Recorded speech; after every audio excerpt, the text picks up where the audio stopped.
নির্বাচনের প্রতীকে ভোট দেওয়ার সময় যে সিল ব্যবহার করা হয় সেরকম সিল বানাতে গিয়ে ধরা পড়েছে জামায়াতের কর্মী, এবং সেটা জামায়াতের নেতার নির্দেশে। এই ধরনের একটা খবর আমাদের সামনে এসছে, খুবই অ্যালার্মিং ব্যাপার, কারণ এটা একটা খুব বড় চক্রান্তের খোঁজ সম্ভবত আমাদেরকে দিতে পারে। আমরা অনেকেই খবরটা দেখেছি, তারপরও খবরটার গুরুত্বপূর্ণ কিছু অংশ একটু দেখে নেওয়া যাক। এখানে একজন ব্যক্তিকে গ্রেফতার করা হয়েছে এবং তিনি প্রিন্টিং প্রেসের মালিককে গ্রেফতার করা হয়েছে। তিনি আদালতে জবানবন্দি দিয়েছেন।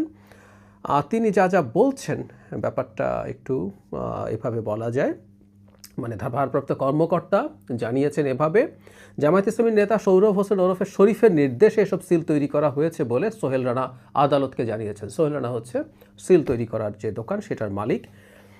গত 30 জানুয়ারি তার হোয়াটসঅ্যাপে সিলগুলো তৈরির অর্ডার দেন শরীফ, এরপর তিনি সিলগুলো বানান। এই ঘটনা জানাজানি হওয়ার পর আমরা জানি যে জামায়াতে ইসলামী তা সৌরভ হোসেনকে বহিষ্কার করেছে, তার বিরুদ্ধে দলের ভাবমূর্তি ক্ষুণ্ণ করার অভিযোগ আনা হয়েছে।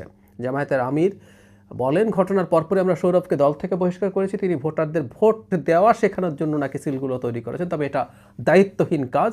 এছাড়া যার যার দোকান থেকে সিল উদ্ধার করেছে তিনি আমাদের দলের কেউ নয়। পুলিশ তদন্ত করবে টরবে বলছে, মানে ইনস্ট্যান্ট একটা ব্যাখ্যা বের করা হয়েছে কি ভোট দেওয়া শেখানোর জন্য তিনি সিলগুলো বানানোর চেষ্টা করছেন, এবং সিলগুলো হচ্ছে অবিকল সেই সিল, কতগুলো বর্গাকৃতি থাকে আমরা দেখেছি, এটা সেটার মতো করে বানানো। তারপরে জামাত তাকে বহিষ্কার করেছে। কয়েকটা কথা একটু মনে রাখা দরকার। জামাত তত স্বীকার করলো যে এই ভদ্রলোক তাদের নেতা এবং তাকে বহিষ্কার করেছেন, তিনি ওটা বানাতে যাচ্ছিলেন। এখন প্রশ্ন কয়েকটা আছে, এবং এই ধরনের মানে পরিকল্পনা যদি থেকে থাকে সেটা ঠেকানো কিভাবে যেতে পারে সেটার ব্যাপারেও একটা ধারণা গতকাল একটা গোলটেবিল বৈঠক থেকে আমি পেয়েছি, সেটা আপনাদেরকে একটু জানাতে চাই। সিল বানানো হচ্ছে মানে এটার সাথে তো কান টানলে মাথা আসার মতো, সিল টানলে তো ব্যালট পেপারও আসে। এটা ভোট দেয়া শেখানোর জন্য ফরমায়েশ দেয়া হয়েছে এরকম সিল বানানোর ক্ষেত্রে কথায়, সেটা আমরা কোনোভাবেই মনে করি এটা খুবই অযৌক্তিক, খুবই বাজে অজুহাত, গ্রহণযোগ্য। সো এটার সাথে জালিয়াতির সম্পর্ক আছে, আমরা ওটা নিশ্চিতভাবে ধরেই কথা বলতে চাই। তাহলে জরুরি প্রশ্ন হচ্ছে, সিল কেন? সিল মানে ব্যালট পেপার আসবে, ব্যালট পেপার কি তারা পাচ্ছেন বা পেয়েছেন? মানে কথাটা এইরকম যে প্রত্যেকটা কনস্টিটিউয়েন্সিতে আলাদা আলাদা ব্যালট পেপার হয়, কারণ সেখানে শেষ পর্যন্ত যে কয়টা প্রতীক থাকে সেই প্রতীকগুলো অনুযায়ী ব্যালট পেপার ছাপা হয়। ছাপা যদি হয় তাহলে কিভাবে হতে পারে, এগুলো কিভাবে অ্যারেঞ্জড হবে, এটা সিরিয়াল কেমন হবে, এগুলো জানলেই কি কেউ কোনো ব্যালট পেপার ছাপিয়ে ফেলতে পারে? আমার কাছে মনে হয় এটা কঠিন। কারণ হলো সেইটা করবেন, তার সাথে প্রতীকগুলো কেমন হবে, নির্বাচন কমিশন যে প্রতীকগুলো দিয়ে প্রিন্ট করছেন হুবহু সেরকম হবে কি না সেটা এজেন্টদের সামনে পরে ধরা পড়ে যেতে পারে, সেই সম্ভাবনা থাকে। তাহলে উপায় বেটার যেটা, সেটা হচ্ছে একটা প্রিন্টেড কপি পেয়ে যাওয়া, যেটা দেখে দেখে তারা এরপর বানাতে পারেন। আরেকটা আরও সহজ, হয়তো একটা সফট কপি পাঠিয়ে দেওয়া। এই যুগে এটা কিন্তু খুবই ইজি ব্যাপার, যদি চক্র জড়িত থাকে, মানে অ্যাপারেন্টলি খুবই শক্তিশালী নিরাপত্তা ব্যবস্থার মধ্য দিয়ে এসব প্রিন্ট করার কথা, কিন্তু জামায়াতের প্রচুর অ্যাক্সেস তৈরি হয়েছে সরকারের বা রাষ্ট্রের বিভিন্ন গুরুত্বপূর্ণ জায়গায়। ফলে তারা এই অ্যাক্সেসটা নিয়ে একটা সফট কপি পেলেন, তারপর অনেকগুলো ব্যালট পেপার প্রিন্ট করলেন, তারা করে সেটাতে এই সিল মোহর দিয়ে সিল মেরে নিয়ে চলে গেলেন। বিশেষ করে তো বডি চেক করা হয় না, এবং গোপন যে কক্ষ আছে সেটা পর্দা দিয়ে ঢাকা থাকে, সেখানে কোনো রকম কোনো সিকিউরিটি ক্যামেরার অ্যাক্সেস থাকে না। ফলে ওখানে গিয়ে ওই ভাঁজ করা ব্যালট পেপারগুলো বক্সে যে কেউ ঢুকিয়ে দিতেই পারেন, যদি তিনি ব্যালট পেপারের ওই সফট কপি বা কোনোভাবে কিছু ব্যালট পেপার পেয়ে যান।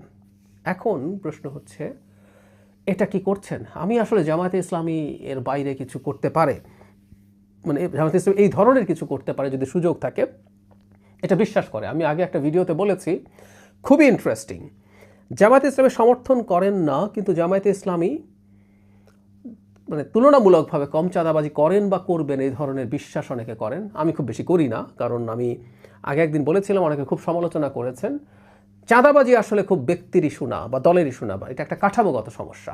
বাংলাদেশের যে ইনফর্মাল ইকোনমি আছে সেটার ম্যানেজমেন্ট যতদিন পর্যন্ত ঠিকঠাক হবে না, চাঁদাবাজি কোনো না কোনো ফর্মে থাকবে, কম বা বেশি হবে। যাই হোক, অনেকে যেটা মনে করেন যে জামায়াতে ইসলামী তুলনামূলকভাবে কম এসব করবে, তাদের সময় তুলনামূলকভাবে কিছু কিছু জায়গায় দুর্নীতি কম হতে পারে, এই ধরনের পারসেপশন যাদের আছে, আবারও বলছেন ব্যক্তিগতভাবে এটাকে সাবস্ক্রাইব করি না।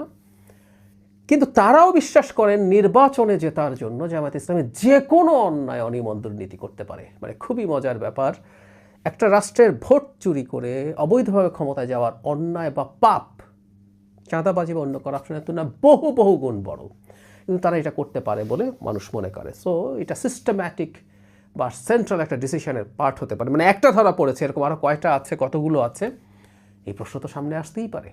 সো খুবই সতর্ক থাকা দরকার আমাদের।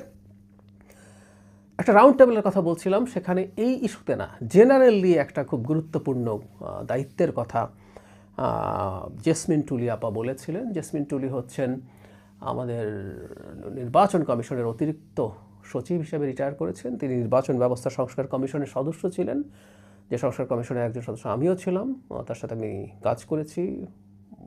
অসাধারণ মানুষ, নির্বাচনের খুঁটিনাটি তিনি সব কিছু খুব ভালোভাবে জানেন, বিভিন্ন পর্যায়ে কাজ করেছেন। শেখ হাসিনার প্রথম শাসনের সময় চট্টগ্রামে একটা নির্বাচনে আওয়ামী লীগ কারচুপি করার প্রেক্ষাপট তৈরি করছিল, সেখানে তিনি খুব কঠোরভাবে সুন্দরভাবে সেই নির্বাচনটা করে এসেছিলেন, সাহস নিয়ে আওয়ামী লীগ প্রার্থীর বিরুদ্ধে দাঁড়িয়েছিলেন। সেটা এখনও আমাদের খুব গুরুত্বপূর্ণ একটা উদাহরণ হিসেবে রয়ে গেছে।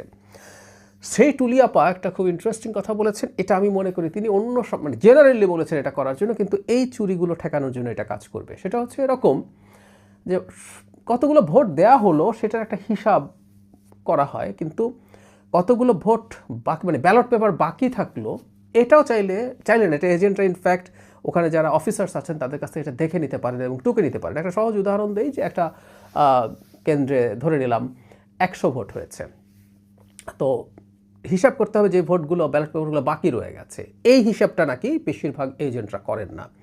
তাহলে ধরলাম যে কেউ একজন হিসাব করে দেখলেন যে 25টা ব্যালট পেপার রয়ে গেছে, তাহলে পরে যখন ভোট কাউন্টেড হবে তখন কিন্তু বের হবে যে 75টা ভোট ওখানে দেয়া হয়েছে, যেহেতু 25টা এখানে বাকি রয়ে গেছে।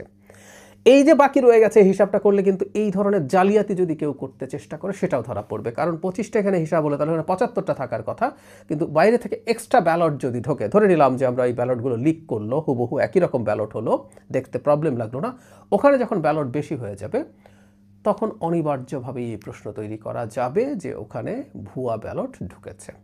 সুতরাং আমি মনে করি এটা জেনারেলি করা দরকার। এজেন্টরা যে পরিমাণ ব্যালট বাকি রয়ে গেল টোটাল ব্যালট থেকে, সেই হিসাবটা দেখবেন এবং করিয়ে নেবেন সেখানে দায়িত্বপ্রাপ্ত অফিসার থেকে, তাহলে হয়তো এটা ঠেকানো যাবে। আমি আগামী নির্বাচনে এজেন্টদের, বিশেষ করে বিএনপির এজেন্টদের খুবই সতর্ক থাকতে হবে। সব এজেন্টেরই থাকা উচিত, কোনো দলই কোনো অন্যায় বা অনিয়ম করুক সেটা কোনোভাবেই যেন হতে না পারে সেটা দেখতে হবে। কিন্তু এই নির্বাচনে জামায়াত অনেক ইলেকশন ইঞ্জিনিয়ারিং করতে পারে, তারা বিভিন্ন ফর্মে, এই আলাপটাই যেহেতু বেশি, বিএনপির এজেন্টদের সতর্ক থাকতে হবে এবং খুবই শেষ পর্যন্ত, একেবারে শেষ পর্যন্ত পূর্ণ শক্তি নিয়ে, স্ট্যামিনা নিয়ে থেকে ভোট দেখে, ভোটের হিসাব মিলিয়ে তারপর কেন্দ্র থেকে বেরোতে হবে, নাহলে বিপর্যয় ঘটানোর সম্ভাবনা থাকবে।